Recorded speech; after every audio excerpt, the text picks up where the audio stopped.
Thank you very much for the jingle. So everyone, goodbye, come on, very good. I wish you a very good day. And I'm very happy to share this session dedicated to the quality of medicine in low and middle income country. And so we'll have different presentations. First, presentations about the quality of drugs in Sub-Saharan Africa by Dr. Marie Antignac from Paris, and then second presentations from YY Theo from Singapore University, dedicated to quality of drugs in South Asia. And then we'll have presentations from Brooke Alemaniou, Pharmacopoeia from United States.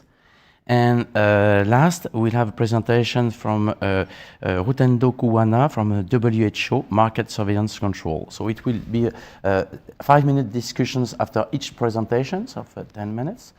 And then global discussions with all of us at the end of the 4 presentations.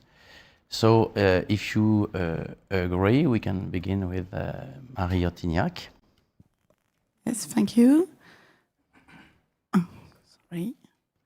Thank you to World Health Summit to give me the opportunity to present our work on access to medication in Sub-Saharan Africa, and particularly quality of medicines for non-communicable disease. My name is Marie Antignac. I am the Chief of Pharmacy Department of Pitié-Salpêtrière, which is a large teaching hospital in Paris. And I'm affiliated with INSERM, and a member of Institute of Global Health of Université Paris Cité. I have no conflict of interest. Our studies were exclusively supported by a public grant. And what do we talk when we talk about access to medication?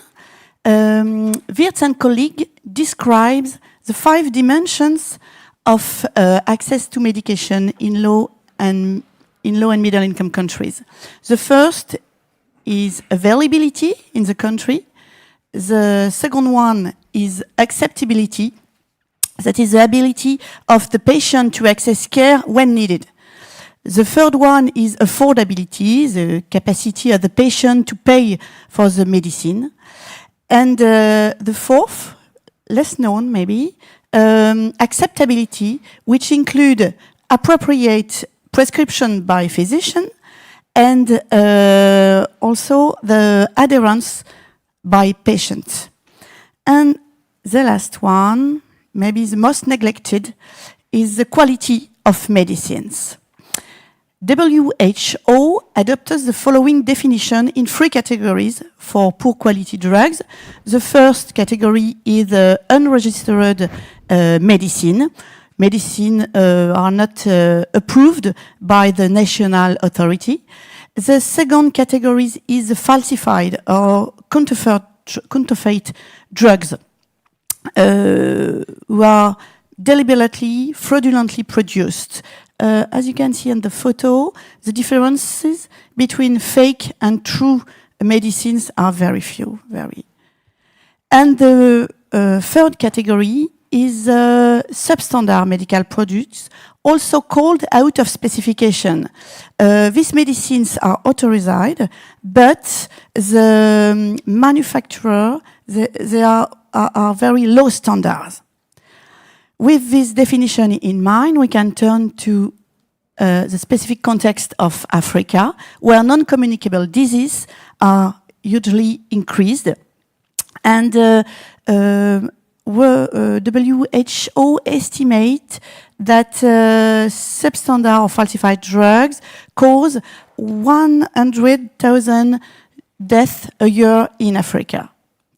And in the literature, in the scientific literature, studies focus largely on antimicrobial agents with limited methodology, such as in a single country or very small size sample collection, and with dosing method only with semi-indicative method. Then we conclude that few data are available to assess quality of drugs on non-communicable disease in Africa. Then our team proposed two studies in response to this challenge, and the first one was published in 2016 in JAMA Cardiology. It was a 7th study about the quality assessment of cardiovascular medicine.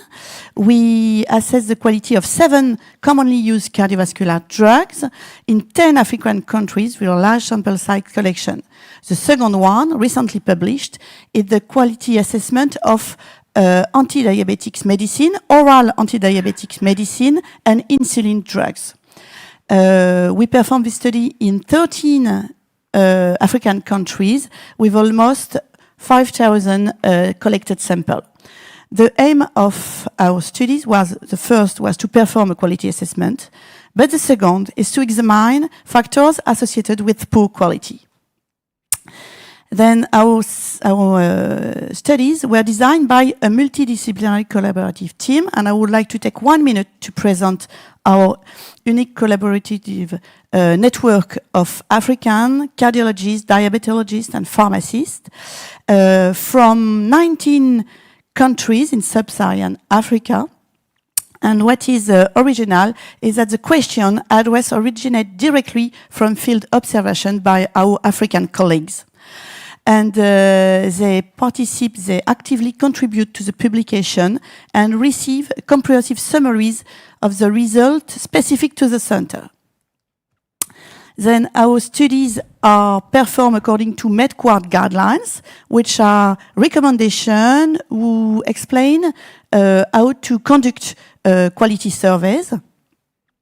And samples are collected by standardized method from licensed pharmacy, selected randomly, and also street market.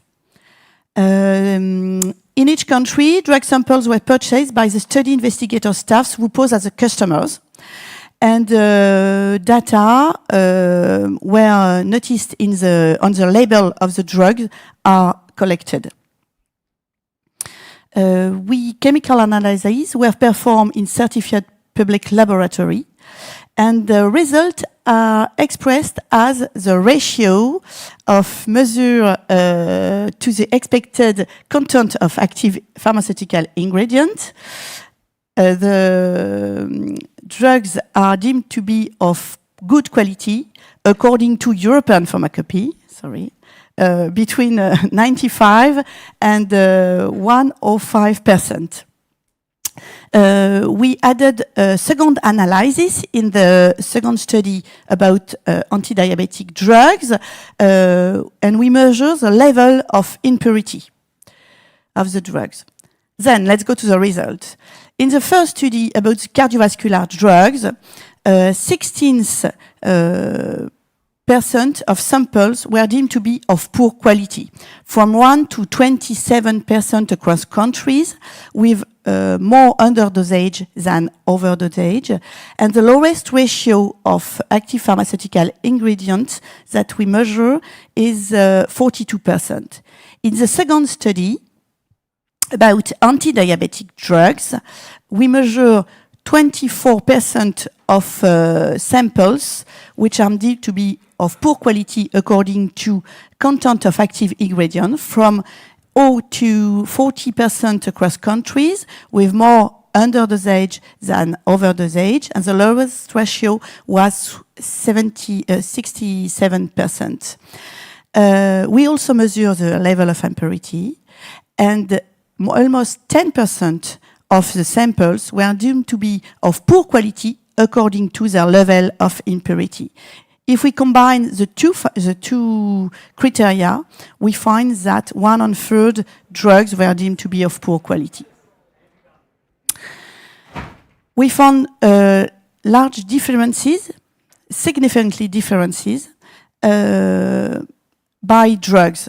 And on the red bar, this is a proportion of poor quality by drugs. Amlodipine and captopril, for example, for the first study, were deemed to be of poor quality around 30%, and in the anti-diabetic drugs, that glyburide reached 50% of poor quality. But I would like to draw your attention to a major point. If you combine factors, we found that if a patient purchases on street market a drug produced in Asia, we found that the proportion of poor quality reached 45%.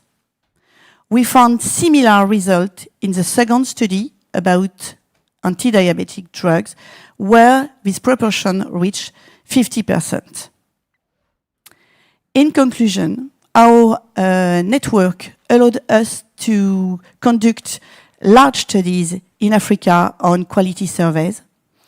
We found a significant proportion of poor quality drugs and examine factors associated with this poor quality. This result shed light on the magnitude of falsified or substandard drugs for non-communicable disease in Africa and demonstrates the need for public awareness and ongoing monitoring strategies.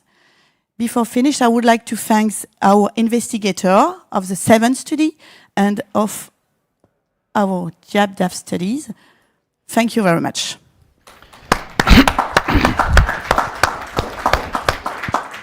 Thank you very much, Marie. So we have 5 minutes to discuss specifically from these results, which are important results coming from the field, performed 10 minutes apart. The first study was performed 10 years ago, and the second one just published this month.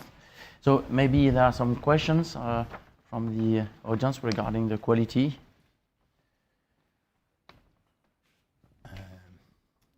Yes, please. Maybe a quick statement. Excuse me? Yeah. The room is small enough. Good morning, I'm Dr. Duttenberg-Doyle. I run Africa's largest social media page, which is called Right for Education, which looks after young adults. And I feel your results would be so interesting to share, because I think the awareness on the ground is terrible. And I think medication would be much, much stronger if people knew what they are looking for and would be able to take an educated decision on what they're doing. So thank you very much. There was another question. Good morning, thank you very much. My name is Ellen Schmidt. I work for a German organization which is called Miserio. So I'm not really in medicine, but what I wanted to know, you have been explaining that in Asia, the result for Asia. But about Africa, what is the result for Africa? That would be interesting to know for the production and the quality of the products. Thank you very much for this very interesting question. You're absolutely right. It's better to produce in Africa, in this case, than in Asia. Because I have not in mind exactly the proportion of poor quality of drugs produced in Africa, but it's largely less than drugs produced in Asia for our study, but we are representative. Then, yes, we encourage that Africa could produce themselves their medication. Absolutely right. Other questions? No, so it's my pleasure right now to invite YY Theo to present the quality of drugs in Sub-Asia. Right, good morning, everyone. So clearly, I'm not able to speak about Sub-Saharan Africa, but what I can share is actually some of the experiences that we have in Southeast Asia, because I think that there are health systems aspects that are very applicable, especially following on from the presentation by Marie, and in response to the question that have been asked around Asia and the production of pharmaceuticals in geographically specific regions. So I wouldn't be talking specifically about the prevalence of substandard drugs in Asia, but instead I will talk about some of the health system factors that are relevant from our experience working with some of the governments in Southeast Asia. So I think I would just start off from a basis following from what Marie has mentioned, is that the quality of medication, there is a problem. And WHO actually released this statement in December, about 10 months ago, highlighting the problem of substandard or falsified medicine in the world, at least 1 in 10. And in that tiny picture on the right, bottom right, is actually an informal pharmacy that is in one of the Southeast Asian countries in a supermarket. So you could pick up your milk, your eggs, and also pick up rifampicin at the same time. And that person that is prescribing or selling that medication is clearly not a trained pharmacist, doesn't provide the necessary information about dosaging, or is even aware of the quality of medication. And I think that this informal markets, it's actually very prevalent in a number of low and middle income countries. We have seen that in different countries in Southeast Asia, and I have had the privilege of working with some of the countries in Africa before, and we have seen this informal setting that Marie has actually highlighted very well. But I think it's important to really understand what is fundamentally the root cause of why are people using substandard medication in the first place. Because I think, just as the question on literacy, if people know that the quality of medication directly affects the health of their people, their children, their family, I'm pretty sure that people will not be buying substandard medications. But what are some of the root causes? And I break down the drivers of the use of substandard or falsified medicine into three bundles. The first is really the demand side. Why are people buying it? At the heart of it, it is the affordability, the cost. Because the pricing mechanism worldwide, it's still in a very unequal, inequitable manner. So the cost of substandard drugs are much lower. So from that perspective, if it's coupled with also the lack of awareness, people will naturally gravitate to what is economically feasible. And in some parts of the world, there is still that limited access to quality medication that we, in high-income countries, take it for granted. And there is always a cultural aspect of who they trust to buy medication or to get medications from. So those are what a patient or a consumer who needs medication thinks about. Very real-world issues that they think about. Then let's look at what about the supply. In many countries in low and middle income status, there is often a weak regulatory oversight of medicines that's coming in, as well as medicines that are being circulated and distributed into the world. It's linked to poor supply chain, unregulated informal markets. I think we know about some of these supply side issues. But more importantly, there is also some aspects of systems. And this is where I look to governments, whether it is the ministries of health or the ministries of finance that are looking at financing mechanism. How are some of the financing mechanisms supporting the access, the purchase, the procurement of quality assured medication? Fragmented procurement leads to a very weak ability to assure a low-cost pricing to support the benefit packages in a country. Limited surveillance and pharmacovigilance. If you do not actually survey what's being sold in your pharmacies on the ground, you never really tackle the issue of substandard medicine. So these are some of the underlying drivers. But you would realize that many of this can be addressed by a prudent and responsible government. And this is really where I come from, the perspective, what are some of the actions that health systems need to take in order to reduce and weed out this practice of accessing substandard medication. And that is part of the work that my school has been working with the ministries of health in different Southeast Asian countries. So, and of course, these are some of the issues that can be tackled by the health systems. Now, when we think about accessing quality assured medicine, generally there are two approaches. One is you could import quality assured medicine, or you could try and produce yourself, self-production, domestic production. And let's look at importation first. Well, it's easy to think about importation if you actually have the money to pay for it. And this is where does the health system in your country have the ability to negotiate the pricing for some of the medications with the pharmaceutical industry, with the sellers.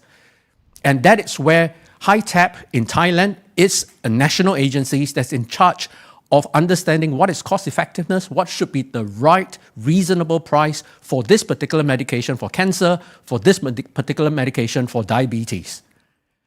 But at the same time, you don't just set the price. You have to have a way of buying. Do you centralize the purchase regardless of whether it's primary care or tertiary care, whether it is public or private sector healthcare? And this centralized purchasing actually brings about an ability of pool procurement that typically brings down the price. And if you have an agency that's helping to address some of the purchasing issue, part of the responsibility will be to try and diversify the supply chain. So ALPS is a centralized procurement agency from Singapore. And then the next, finally, it's your ability to regulate the product. All medicine needs a regulatory oversight, a process of regulating the quality of purchasing it. So the picture that I've shown is actually the National Regulatory Agency authority from Malaysia. But those are country-level interventions that the health systems can put in. What about thinking of what a region can do in terms of joint negotiation for the pricing? Because you have volume guarantee, you're able to bring down the prices if you pool your purchases across different countries. Laos has about 500,000 people. Brunei has about 500,000 people. Their purchasing power, despite being a high-income country, will be much weaker compared to Indonesia, where there's about 300 million people. At the same time, if you have a new medication that's coming on because of new crisis like COVID-19, do you have an ability as a region to very quickly review and approve the quality, the safety factors of a new medical medicine? That's where the regional regulatory authority comes in. So there is always a problem. If your only strategy is to try and rely on import, it will always be subject to the price set by the industry and to what we would call the commercial determinants. But if we now think along the lines of domestic production, well, it seems straightforward, but trying to produce medication in your own country is in fact not always the case that you can control the price yourself or to guarantee access to the quality assured medication. Because fundamentally, when you produce drugs, you need what it's called the active pharmaceutical ingredients and the APIs. Most countries do not have access to APIs. So you may have the production pipeline, but you still need to source for your APIs. How do you bring in the APIs? And that affects your ability as well. Most of this drug production locally tends to be focused on high volume but low value generics, which it's not necessarily a bad thing, but I will just contrast this with the high value medications. The high value medicines are typically will still be controlled by the foreign MNCs, or at best a joint venture between a well-established pharmaceutical industry with your national industry. There is a need for the ability to very quickly review the quality, the standards of the medication that your country is producing. So this regulatory capability is an essential element of domestic production as well. And then, of course, there's the price caps. Because while we talk about affordability, that from a health system perspective, from a Ministry of Health perspective, that's a great thing. If I'm able to produce my own medication with a certain price guarantee, it reduces the amount of payment that the government needs to put in to purchase the medication.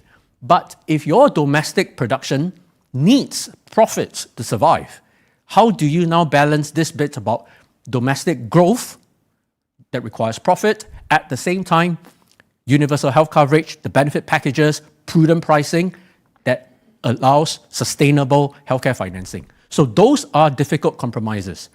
So from a systems perspective, earlier on, we talk about the ability to set pricing, to set quality. This is where this national regulatory authority remains a very crucial element to really think about quality, to think about pharmacovigilance, inspecting the quality of the medication that's being produced. You need to also have the ability to accrue data to assure the public that the medication that is produced domestically, it's no not inferior to medications that you're importing. This is a very important element that is linked to the confidence of the people to purchase domestic produced products. And finally, the financing. Because the financing is always the most critical element in terms of driving behavior on access to quality assured medication. Do we have an ability to marry what is being produced domestically with what is being decided to be funded under benefit packages? So there are some use and distribution issues as well, because it depends on where you distribute medication, where people are supposed to get their medication. Primary healthcare, we have heard many times in this summit the importance of primary healthcare. We would just bring in this element on access to quality assured medication. Do you have a strong primary healthcare system to make sure that people are accessing it correctly? The training of your community health workers to deliver accredited pharmacies and that perform rational prescribing, and also the last bit on public education and communication. At the heart of it, do your people actually understand that when it comes to medication, there is a big difference in quality as well if you buy it from informal markets. But if you do away with informal markets, is the country ready to establish accredited pharmacies in the population, in the community setting, for sale and distribution of the medication? So I'll just end off with insights from two Southeast Asian countries that we had the privilege of working with. The first is Thailand. Thailand is an upper middle income country. It has a very strong ability to negotiate for pricing, using on the base of evidence. And that means that they have an ability to now decide for this particular set of medication, how should the benefit package be supporting it. And it makes a lot of sense if the benefit package is tied in directly with the use of domestically produced, quality assured medication.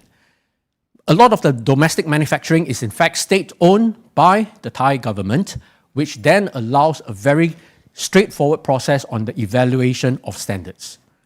Now, well, it's not necessarily an opposite country. Indonesia, it's the largest country in Southeast Asia. Demographic changes as well as the economic capability change within the country means that there is a rising demand for many types of medication. But the country has a very prudent government that has now put in place a national insurance scheme, the BPJS, that is tied to how people will be financing their access to medication. Indonesia has the ambition and aspiration to build its domestic production and actually to help to supply medication to parts of Asia. But I think they still need to work out some of the imports approach towards tackling the APIs, the active pharmaceutical ingredients. And the manufacturing process in Indonesia is a mix of public and private.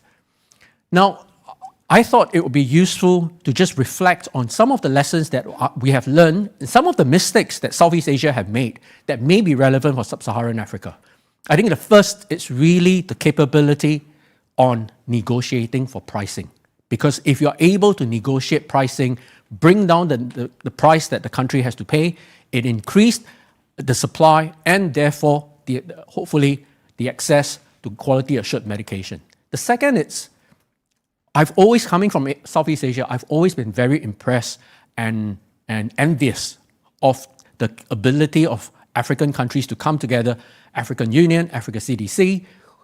This puts it in a very good position for block price negotiations or pooled procurement approaches with volume guarantee that will be able to drive down pricing. The third is around regulation, the national regulatory capabilities. The fourth, it's not necessarily just focused on import or just focusing on domestic production, but a rational hybrid of that. And finally, not forgetting that in order to support domestic production, there's a need to look at the supply chain for the APIs as well. So with that, the last lesson, which in my opinion is perhaps the most important lesson, really trying to align your domestic financing with the use of quality assured medicine. If your benefit packages are able to tie in with that, I think it makes a lot of, it drives behavior towards accessing quality assured medication. So with that, I hope some of the lessons from Southeast Asia will be relevant to Sub-Saharan Africa. Thank you.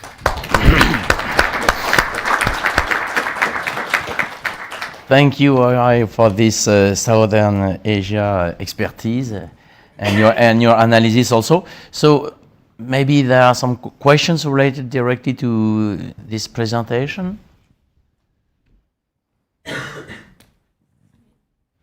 Sorry. Yes.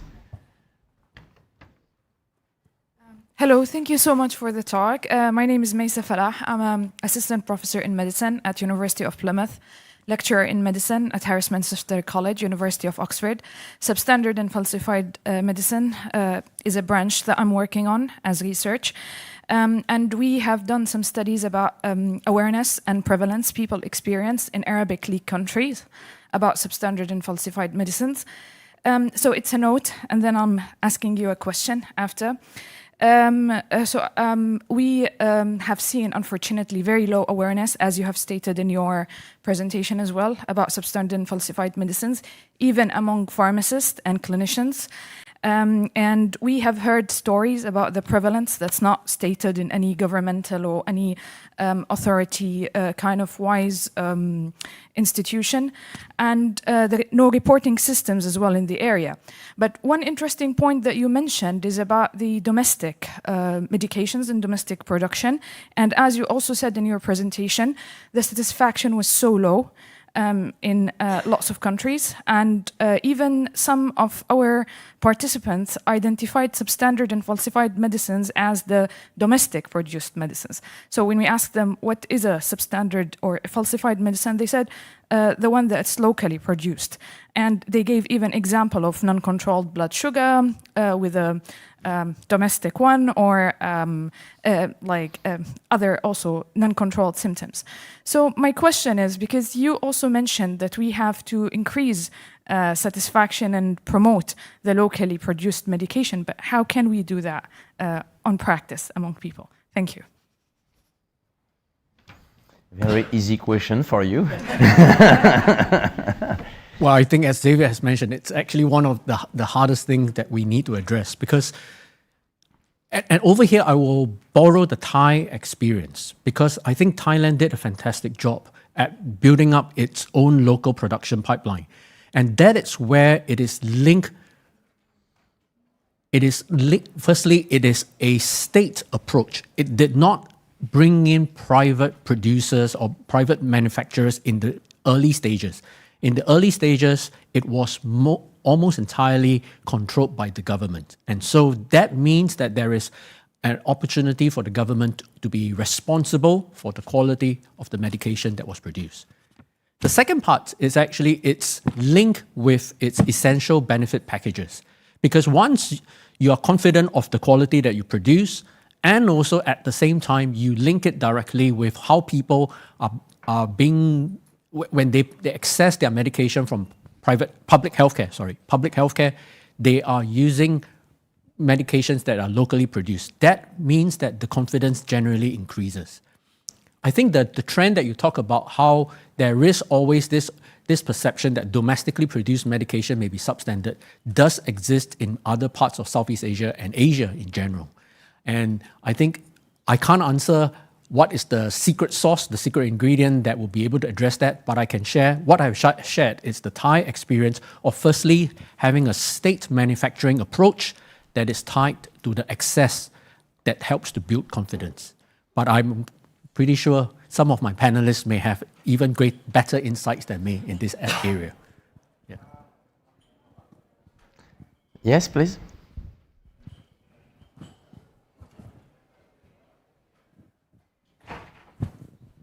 Okay, good morning. My name is Pauline Ongaji. I am a journalist from Kenya. You've spoken about the Southeast Asian countries having regulatory bodies to ensure that substandard drugs don't come into the country as one of the ways of dealing with the issue. I wanted to find out, I believe most countries do have these regulatory bodies, but what happens if the bodies themselves are compromised? what systems have your countries put in place to ensure that the systems run smoothly?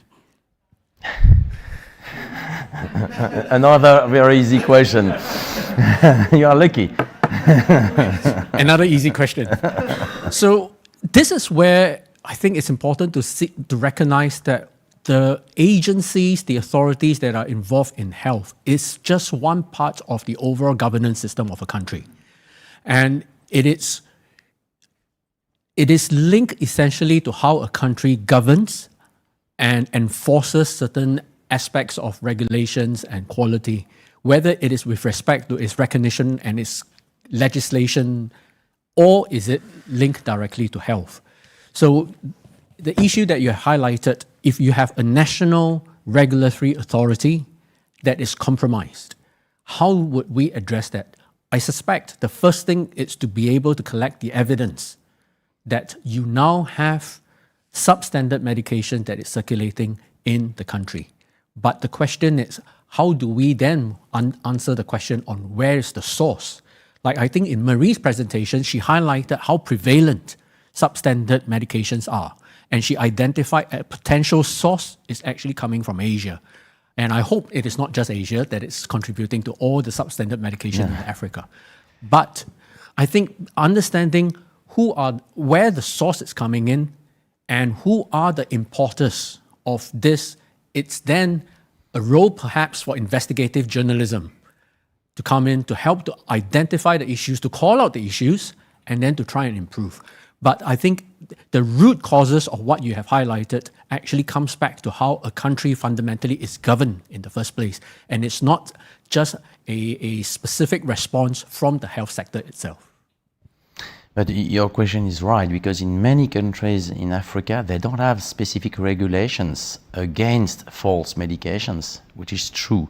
And the second point is that everyone has to have is in mind that the money earned by false medication is higher than the money earned by those who produce drugs like cocaine and drugs.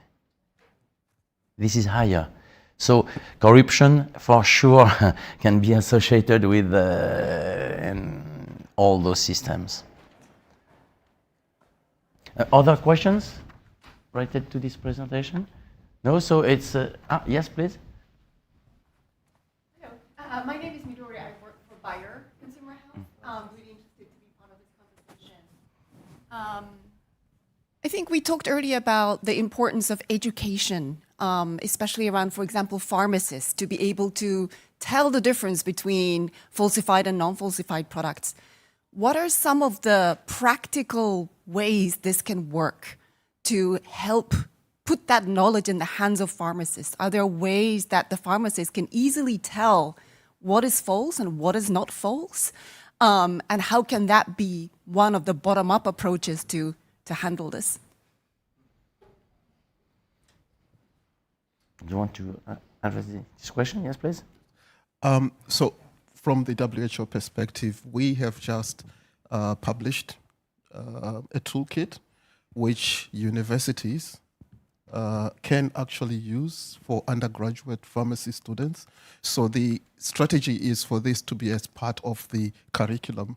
So we have got a curriculum which any university which teaches pharmacy and other healthcare professionals can use to actually detect, to prevent, and also to respond. So we have courses that are available online, they're free, that universities can use. So this can be used as undergraduates, as I'm saying, and also postgraduacy, those pharmacists that are already in practice. So it's open to anybody who wants it. So this is one strategy that WHO has implemented. Okay, thank you. Maybe one last question, thank you. Hello, my name is Innocent Mboya from the Africa Academy for Public Health in Dar es Salaam, Tanzania. So I want to echo one comment that my colleague made. So back home, I am here with my neighbor from Kenya. We have this notion: if a drug is locally manufactured by the medical stores department or its partners in Tanzania, we don't trust it. It being paracetamol, mebendazole or any antibiotics, we don't trust it at all. So we rather go to our neighbors Kenya and say, oh, this was manufactured in Kenya. It's much better than what we manufactured in Tanzania. And something awkward and weird is happening. We trust Germans. Any drug that is manufactured from Germany is the best. And unfortunately, any such kinds of drugs that are imported are super expensive. So on the question about quality, because like three weeks ago I had mebendazole supplementation. There are actually many. If you go over the counter in a pharmacy, you find like different drugs. They tell you, oh, they perform the same. And then you ask yourself, which one should I go with? Should I go to the one that was manufactured in Tanzania? Should I go to my sister in Kenya? Or should I go to Germans? And then over the counter, you as a client who is going to the pharmacy, they are even conflicted with the information about the drugs themselves. The pharmacies are there to do business. They will sell you whatever they want to sell you. So these dynamics about patient perceptions and issues around quality, issues around price of the same drug available over the counter, what will be your opinion in it? Thank you. Oh, you want to address this question? Yeah. Do you want me to answer this, or perhaps? Yeah, maybe I yes. suspect If you accept, a very we good will ask. insight Yeah. in this. So it's my pleasure right now to invite Brooke Alemaniou to talk about the pharmacopoeia from United States, and then maybe you will have part of your response to your question. So Brooke, it's on you. Thank you, Xavier. Again, my name is Brooke Alemaniou. Xavier has said my French version of my name, so I'm here to speak about the work we have been doing in Sub-Saharan Africa for over 2 decades, along with our partners. So I don't know if my slides are not moved. Oops. Okay, good. Let's just start with a brief history of what USP is, and then we'll go on the challenges in Africa and how we collaborated to work with African countries to strengthen quality. Before 1820, there was no quality standards for medicine in the US. And in 1820, 11 physicians along 3 congressmen got together to tackle this because drugs were coming from everywhere, like especially from Europe, and they were all substandard, and there was no control on this. There were first pharmacopoeia in the US, where it has 7 medicines, just simple test and description of the drug. So that's the history of USP. USP work spans from in global health, from raw material testing to manufacturing, distribution, storage, dispensing, and disposal. We also support regulatory systems, lab systems, strategic planning, governance, and advocacy. The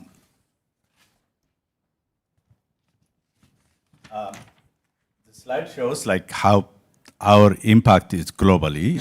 We implemented global health programs on over 90 countries in 4 continents.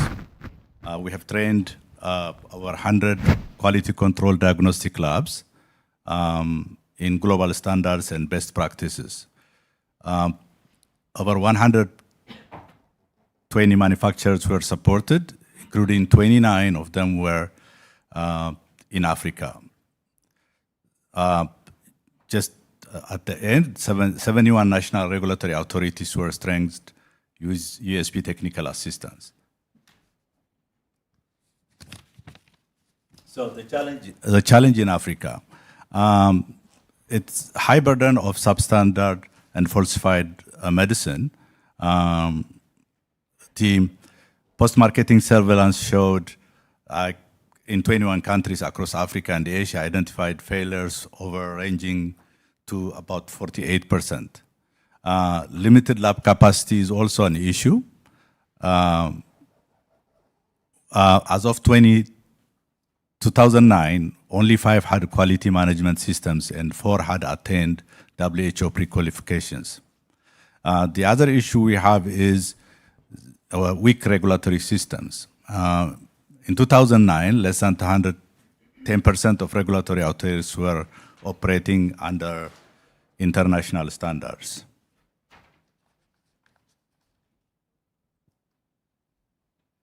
So despite the challenge, there has been good progress, significant progress, I would say.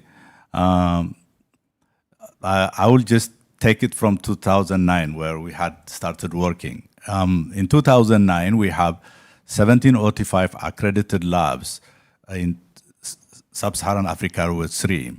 Now, in 2025, we have 60 ISO 1705 accredited labs.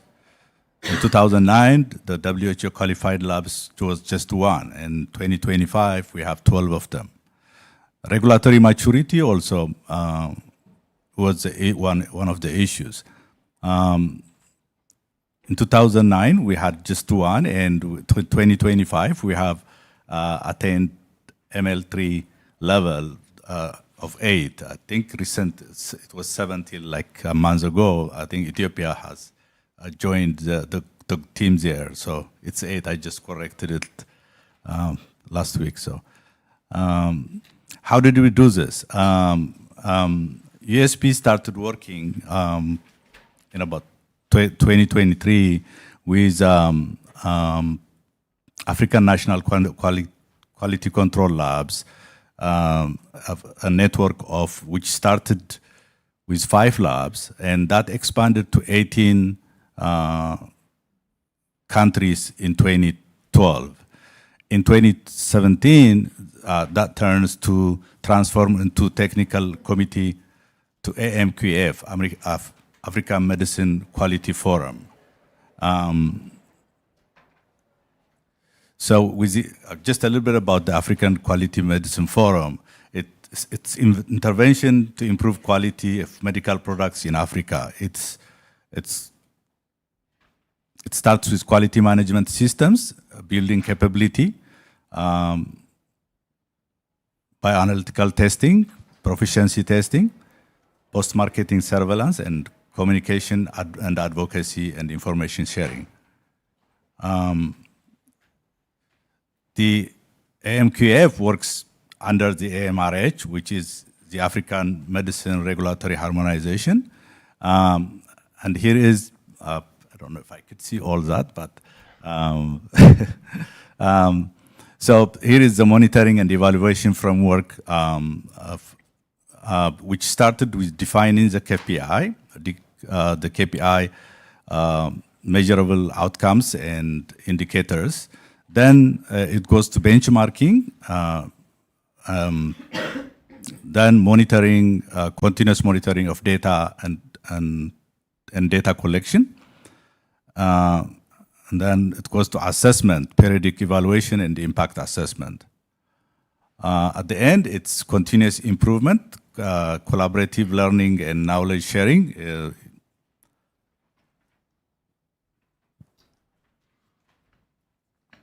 So we have some success stories in many countries, but Ghana is one of our practical success example for success. I have a slow clicker. USP supported FDA Ghana on a number of activities to improve market surveillance and control of substandard and falsified medicines. We helped establish risk-based post-marketing surveillance. We helped with SOPs, and results are, with USP support, FDA Ghana conducted 4 rounds of post-market surveillance of anti-malarial and maternal child health medicines. Substandard and falsified medicines were identified and were recalled and destroyed. The Ghana Health Service also made it mandatory for health facilities to store oxytocin in refrigerator, irrespective of product level or storage requirement. So that's one example. Then we've been working with regulatory authorities in Africa. 70 plus national regulatory agencies were supported globally, but 33 of them were in Africa. We trained over 1,000 regulatory personnel across 46 African countries. 90% of national control labs in Africa have staff trained by USP. And 15 national control laboratory evaluated for capacity and capabilities to strengthen for vaccine and release. You can see the map of the countries. Working in the future, I think we have a lot to do, a lot of work. This is just touching the quality part of it. And thank you to our partners also for doing this. There is a need for continued investment and partnership to strengthen the quality of medicine in the region. One example could be operationalizing of the network of African Reliance Labs to coordinate and respond to substandard and falsified and ensure effective and efficient lab capacity and expand its scope. The other parties collaborate with global networks, including WHO systems, alert systems. I think that concludes my presentation. Thank you. Thank you for giving me. Thank you, Brooke, for this very interesting presentation and this huge job. Huh? Are there some questions related to this presentation?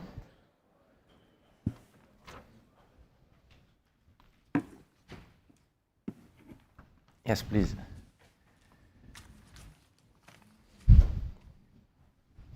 So I'm Millicent. I'm a PhD student in pharmaceutical microbiology from the Kwame Nkrumah University of Science and Technology, Ghana. So my question to you is, I've realized that we have some of the pharmacopoeias being harmonized. Now I would want us to digress a bit from pharmaceutical products in themselves and then head towards herbal medication. What I've observed is there is no harmonization when it comes to herbal medicine manufacturing with respect to microbial quality. Because what you see as a standard in the USP is not necessarily so when it comes to the British pharmacopoeia or the European pharmacopoeia. And it baffles me because I believe if the infective dose of a microorganism is said to be, let's say, 10 to the power 2, it should cut across, regardless of where we find ourselves. So I don't know whether you can help me in addressing that because it really does baffle me. Tough question, yeah. The harmonization process between the pharmacopoeias has started, but I think there is a lot of work to be done. I think we're just, even countries like India were not included till recently. 2 years ago, we included India into that harmonization process.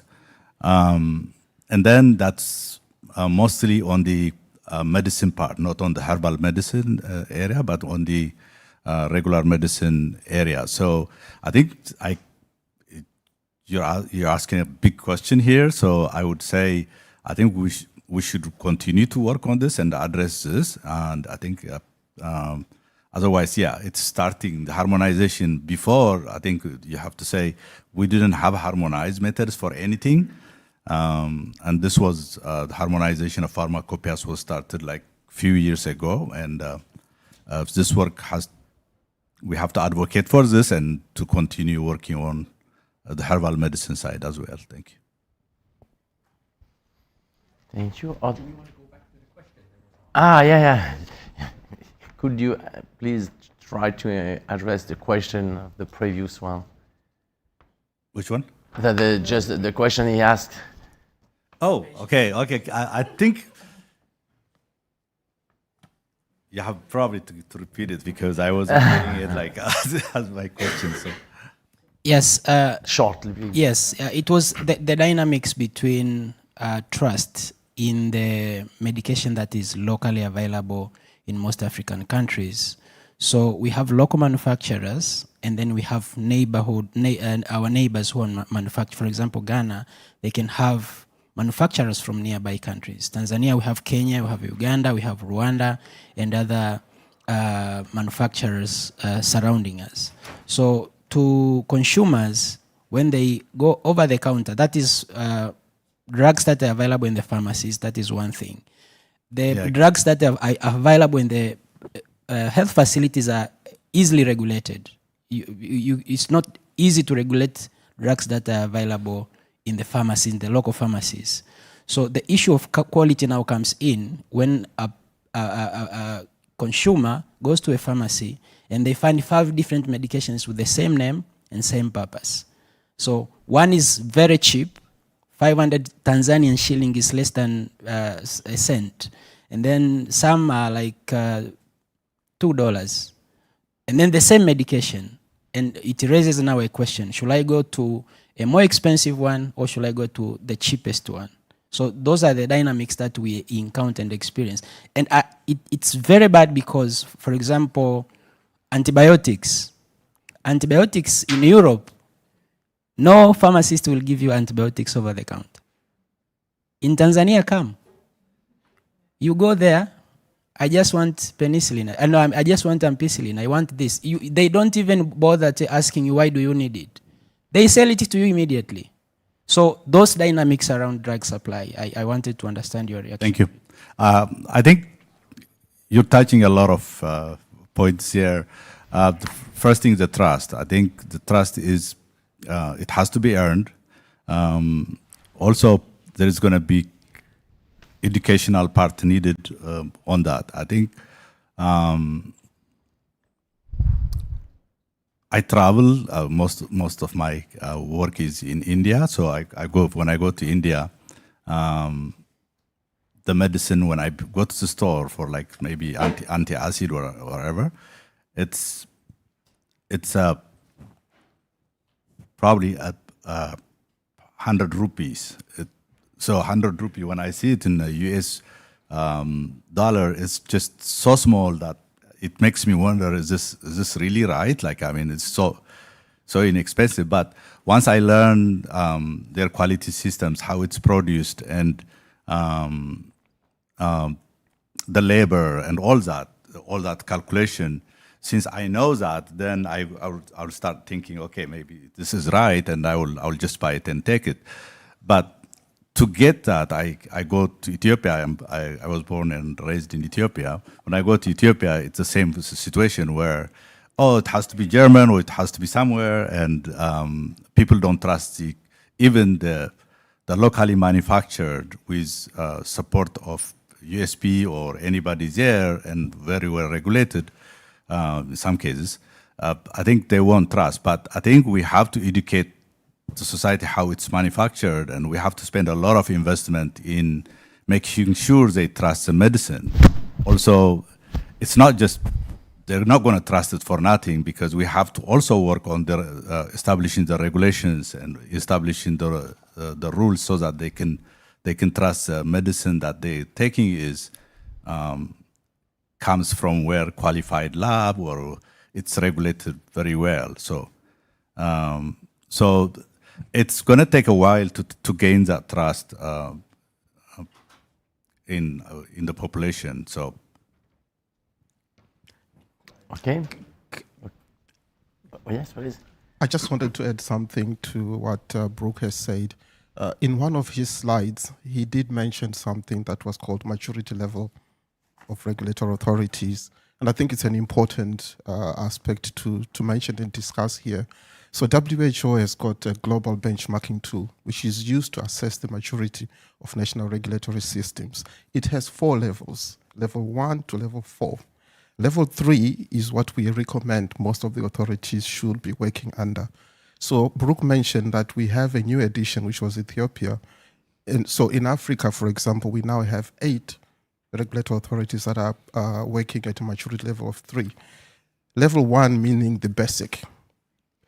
So in your country, for example, and I think we need to do some work here, your country, Tanzania, is maturity level 3. That means, according to the WHO benchmarking, it has been considered to be working at an appropriate level in which it has appropriate regulatory oversight. So what we need to do, therefore, is to advise the population that this national authority has got good oversight. The products that they approve that are on the shelves in the pharmacies have been assessed by the regulatory system. Without going into more technical details, for example, if you have many generics, there is a process in the marketing authorization review which they go through where they have to compare the products versus the others, whether they comply with the same pharmacopoeia or not, whether there's been bioequivalence which has been done to make sure that the products are actually released the same way before they are put on the market. So yes, indeed, I think this maturity level of the regulatory authorities is something that we need to work on. Less than 50% of the national authorities in Africa are operating below level 3. So there's a lot of work that needs to be done. So yes, trust is earned, and trust can only be earned by the national authorities achieving those maturity levels. Thank you. Thank you, but it's a good transition because right now I'm very happy to ask you, Rutendo, to deliver your presentation. So you have 10 minutes right now, but no slides. Thank you very much, Xavier. So unfortunately, I don't have slides. I'm hoping this will be a discussion. Yeah. My name is Rutendo Kwana. I'm the team lead at WHO headquarters responsible for global market surveillance and control for medical products, ranging from pharmaceuticals, vaccines to in vitro diagnostics. And I'm happy to be talking about our work in the Sub-Saharan Africa in combating substandard and falsified medical products. So we consider this not just a mission on the work that we do, but it's actually a moral imperative for us to be able to do this work in the region. And I think it's important to realize that when medicines fail, trust also fails. And when trust fails, then the health system is actually crumbling. And I think there was issues of trust. Why should we trust? And I think this is important for us to be working towards that. So in Sub-Saharan Africa, we realize that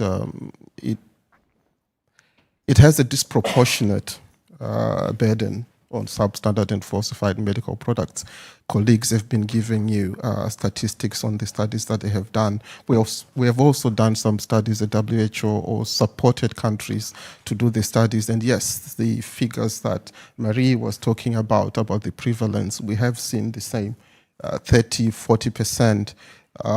The study is also very similar to what she was talking about, where the studies are on specific products.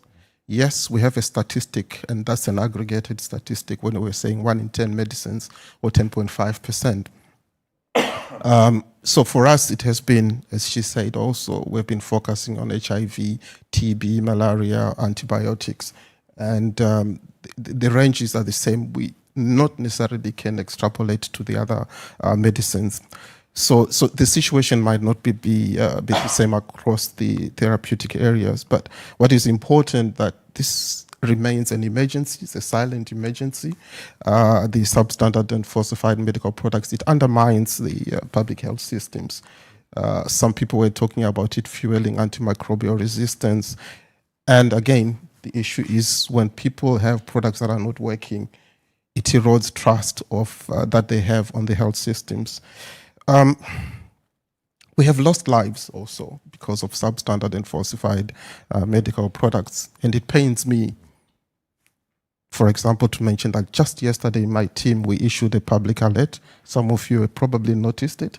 We issued an alert about medical products that led to several children dying in India in the past 2 weeks because of contaminated medicines, medicines that are of poor quality, that contain a substance which is supposed to be an antifreeze. It's not supposed to be there in the first place. YY was talking about the need to control active pharmaceutical ingredients. This example of what has happened, it's not only India, it has happened in the past 3 years. We have had more than 300 children dying in Indonesia, the Gambia, Uzbekistan, all over the world of substances that are not supposed to be there in the first place. So there is need for controlling the raw materials, also not necessarily the active ingredient. So we cannot talk about public health, universal health coverage when on the shelves we have poor quality medicines. So this is something that we really need to work on. We have spoken about local production, and yes, locally produced products or imported products are not necessarily the panacea for combating substandard and falsified medical products. So Africa has been talking about it, local production, especially after COVID. So there's need, yes, to increase the local production, but also there's need to beef up the regulatory systems in the Africa. So our market surveillance and control strategy, global one, also highlights the importance of Africa as one region of Sub-Saharan Africa where we need to provide a lot more support.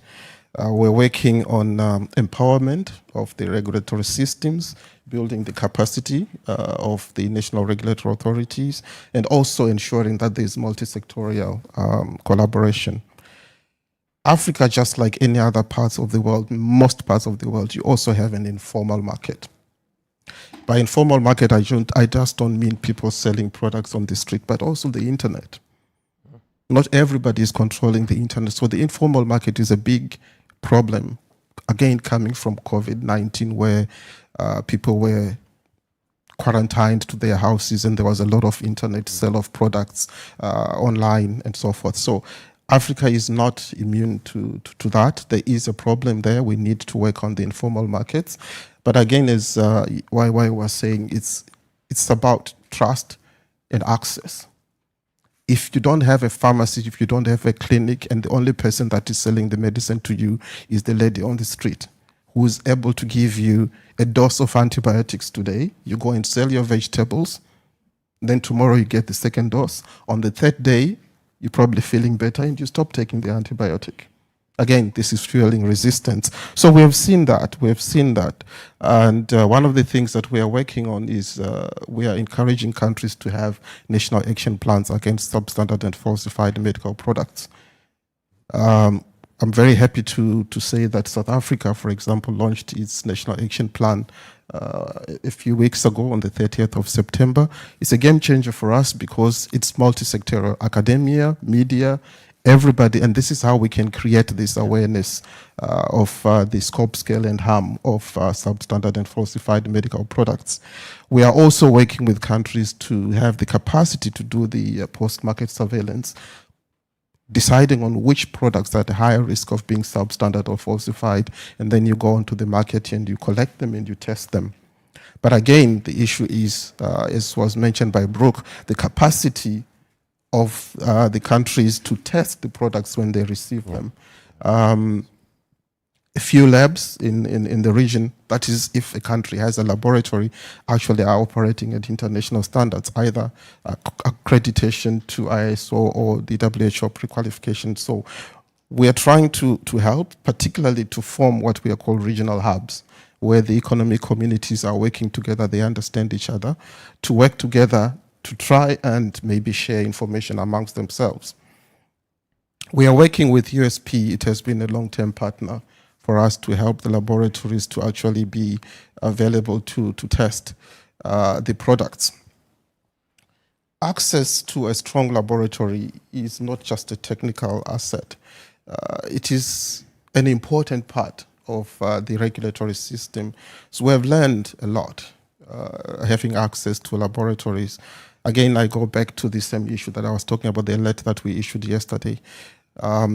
A few years ago, we lost more than 60 children in the Gambia, again, because of the contaminated medicines that were imported from one country, and then no testing facility in the country, so access to a lab was very difficult. Even for them to test the medicines, they had to export the samples, wait a few weeks before the results came out. So this is something that we're really looking towards.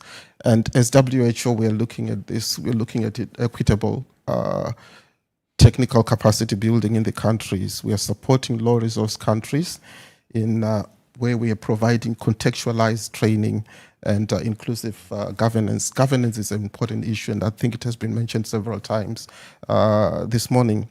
We believe that no community should be left behind because of where they live or how much they earn. In fact, those communities that are marginalized are the ones which are likely to demand, not to demand for quality of product. Because one of the things I think that was mentioned by YY is the issue of the fact that if you don't have the resources, you'll get whatever is in front of you. So we are trying to get people to demand for quality from the governance, from the government, to say, make sure that the products that are coming are of good quality. We're also trying to encourage people not to buy products from informal markets, but at the same time, maybe we need to empower those informal markets to make sure that wherever they're procuring their medicines that they can sell on the street is also of assured quality. We have some countries which have been working on that. Nigeria has been doing very well with regards to the informal market, empowering these people with knowledge about the risks that they are posing to the population. We're working with partners, other UN agencies. One of the major issues, drivers, again, going back to YY, is the issue of the fact that there's not enough punishment for people that are dealing with these medicines. You mentioned it, Javier, yourself, where you're saying that there's probably more money in falsifying pharmaceuticals than to sell narcotics. But at the same time, when people get punished for selling narcotics, you get to jail, you get your head chopped off. But when you sell substandard or falsified medical products, they probably get a slap on the hand and then you go away. So we need to change the laws so that the punishments are working. Our African Union is working on that. They have a model law which actually encourages countries to make sure this happens. So I'll stop there. Because I see my time is up, but there's a lot that we can share about what is happening in the region. Thank you. Thank you very much.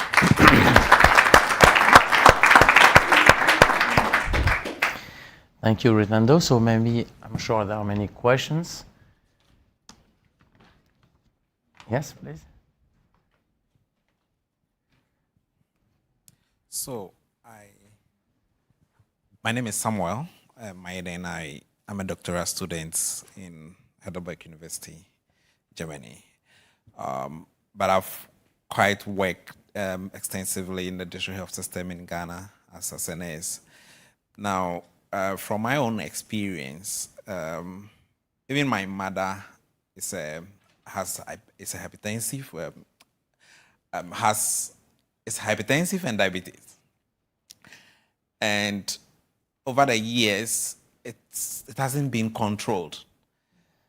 Now, we've done all other things, done all the investigations with all the laboratories. But then when we started with managing her condition using medication from Germany, switching the medication, using medication from Germany, which is more expensive, her condition started controlled. So given all these, especially with the nature of the cost of the medication, the quality of the medication within Europe and also in Africa, how can we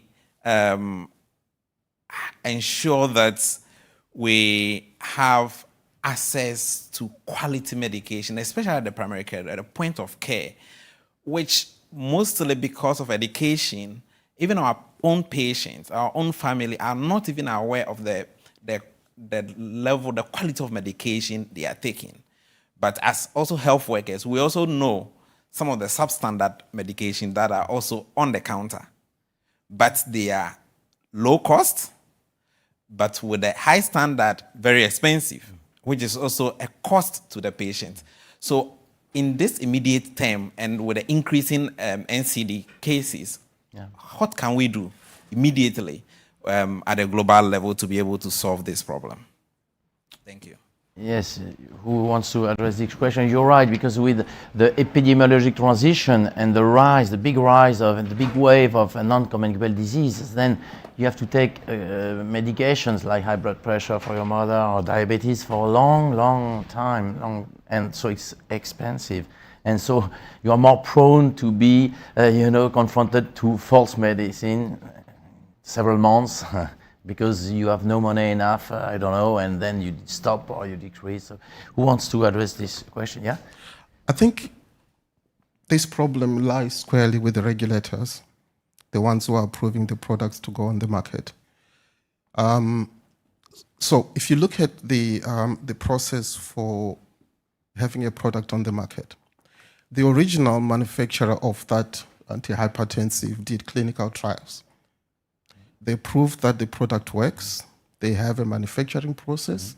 They have a formulation, whether it's tablet, injection, or capsule, which has been proven clinically to work. And that's what you find as the innovator product, so to speak. The challenge could be the generics.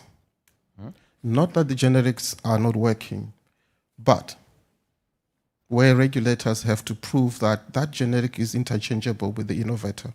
So in some instances, yes, the product might not work the same way because it is not necessarily interchangeable with the one that you have been using. And this is why the issue of what we call bioequivalence comes in, where the manufacturer of the generic product has to demonstrate that their own product will release the active ingredient into the blood system so that it can work at the same levels. So therefore, when you go into a pharmacy and you're asking for a product, you should be able to know whether it's interchangeable with the innovator or not. And some of the issues that we have, the product, if you were going to test for quality, it is probably good quality, but the problem is efficacy, right? The product you test, it has 100% of the active ingredient, but it's not being released into the blood system so that it can release the amount of the antihypertensive that you want. So it becomes the responsibility of the regulators to make sure that the products that are on their market are interchangeable, or at least they're equivalent. And I think that's one thing that we need. As a user, as a prescriber, you just need the regulator to assure you that those products are the same so that you do your work and prescribe, or maybe as a patient, you walk into the pharmacy and you're looking at the alternatives. Thank you. Yes, please. Could I just add on Sure. to what Rutendo has already mentioned? I think to the question from the gentleman there, I've always seen that it is tied essentially to behavior. And the behavior here is driven by three things. It's driven by knowledge, it's driven by confidence, and it's driven by fear. And this is where I come back to what can a systems put in place to tackle all of this. Because I think Rutendo talked about the equivalence. Is there a national campaign that comes, again, coming back to the question from our brother from Tanzania, that says that it's just as good? Is there a national campaign on just as good to highlight that what you have from Tanzania is just as good, just as pharmacoequivalent as a product from Germany? But in order for that knowledge to be disseminated to the population, that's where you must have an ability to tackle both the fear and the confidence part. And that's where earlier on there was a comment on the training of pharmacists. When you go to the pharmacy in Tanzania, if the pharmacist is able to confidently tell you that the products that you get from Tanzania is just as good as the product from Germany. And I think that that's where the pharmacists play a role in addressing the confidence part and to tackle the fear part. I think, Rutendo, you talk about the regulations on assessing pharmaceuticals as well as the post-market surveillance. Again, if the population, the people know that the government has, or the health system has put in place to very carefully accredit and evaluate what is circulating in the community, that's where, again, the confidence and the fear part will be tackled. So I come from a basis that a lot of the decision-making that is taken by individuals can be shaped by what are the levers that the health systems put in place.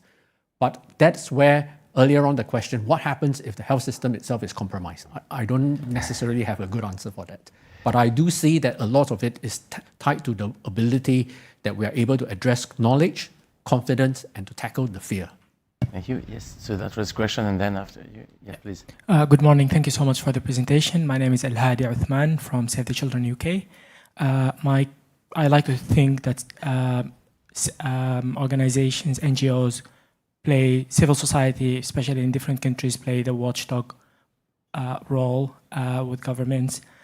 So my question is, as countries in Sub-Saharan Africa advance towards universal health coverage, how can civil society play a stronger role in ensuring that medicine quality and safety are treated as core components of primary healthcare delivery, not just as regulatory functions? Because I see all the discussion so far has been from a top level, but what can the community from the bottom up do to push to hold governments accountable, etc., etc. Thank you so much.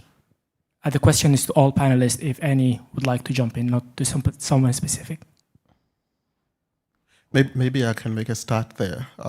Like I said, we have been working with national governments, and we are not necessarily working with national regulatory authorities with the National Action Plan against substandard and falsified medical products. So one of the first things that we require the member state or the country to do is to map who are the stakeholders involved in combating substandard and falsified medical products. And NGOs are a major part of it. If, for example, you look at the South Africa that I was mentioning, they have several working groups. NGOs are there. They are responsible to access a lot of the public, raising awareness, making sure everybody is accountable. And some of the stakeholders include the police, customs, judiciary, because you have to prosecute, and also the legislature, because they are the ones who put the laws. So the National Action Plan should involve all the stakeholders, including the NGOs who are responsible or who have access to people. We have just done a study in Ghana and a few other countries, Uganda as well, where we're looking at the impact of awareness campaigns on substandard and falsified medical products. They were having jingles on television, the radio, posters, and whatever. When we realized that without NGOs as one of the stakeholders, access to the public, including traditional leaders, is very important for you to spread the message. So definitely, this is something that we are impressing upon the national authorities and governments, that you need to bring in the NGOs as part of the solution. Yes, another question, please. For the lady, please. Hi, I'm Miranda Walpert, and I'm Director of Mental Health at the Wellcome Trust. It's been a really interesting panel. I'm going to ask you a question that I hope you've got an answer to, which is we are launching an initiative to think about access to psychiatric medicines in Sub-Saharan Africa. What insights can you give me about what research or initiatives are happening in relation to mental health medications?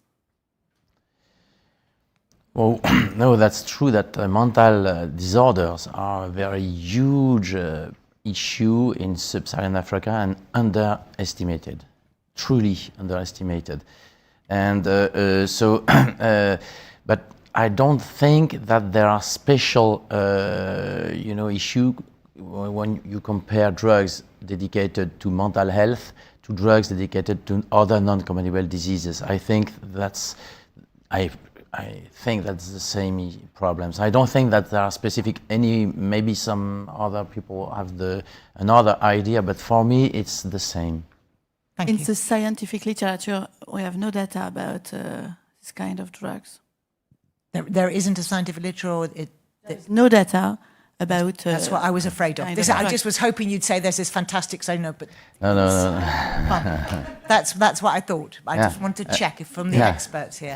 I think one of the things that, are you going to be supplying the product? We're looking at, we're scoping exactly what's needed at the moment, because we're also finding this gap in the literature. So we're trying to look at exactly this issue. So I thought you as experts, whether you knew anything that I didn't yet know. I think one of the important things that you need to look at when you're looking at supplying the products is to make sure that the regulatory systems or the systems in the countries are ready to accept your product. that the national regulatory authorities will assess the product. One of the challenges that I've realized, especially for mental health products, is the issue that I was talking about, bioavailability, because they have what we call a narrow therapeutic window, a lot of them. So therefore, you have to make sure that the products are interchangeable between the generics and the innovator products. You are likely to be aiming to get best price products. So that's important as well. But you don't necessarily need to have the regulatory systems ready in place.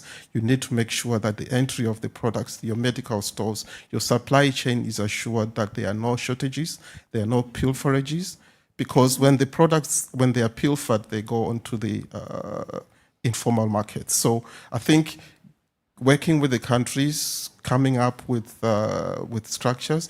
We have one program for anti-cancer products, which working to prepare the countries for these products that are going to be supplied. Because at the end of the day, it's probably your reputation which would be at risk as well if people don't trust the products that you have supported to be available in those markets. So I think making sure that the laboratories are available to be able to test these products whenever there is suspicion, making sure that the pharmacovigilance systems are in place so that whenever there is a report or suspicion of an adverse event, it can be handled nationally. Thank you. So there was another question from the no. Sorry, if you want to get on the ground real-time information in Africa, I'm very good at that. But the main reason why I'm standing up is I'm an investor in pharmaceutical companies in Africa, and as an investor you really think I'm wasting my time because there's endless problems with getting the supply, there's endless influence of the African investors, and so if you want to get, my question is basically how are we going to get more money into Africa, because at the moment it's not very appealing to investors. Oh. Difficult question. I don't know who wants to answer that question. No, difficult question. And maybe I just noticed that there were only 1 minute left to the end of the session. No, it's a very difficult question and long-term journey. So thank you for underlining it. So maybe last question.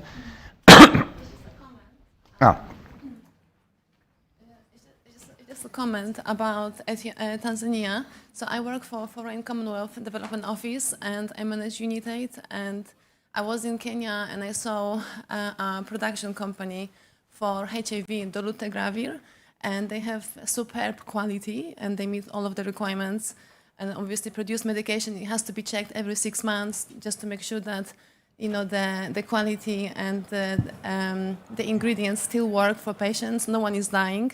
So I'm very much proponent of learning and development. So I think if your workforce needs some learning, then please reach out to Kenya because there was a lot of done in Kenya.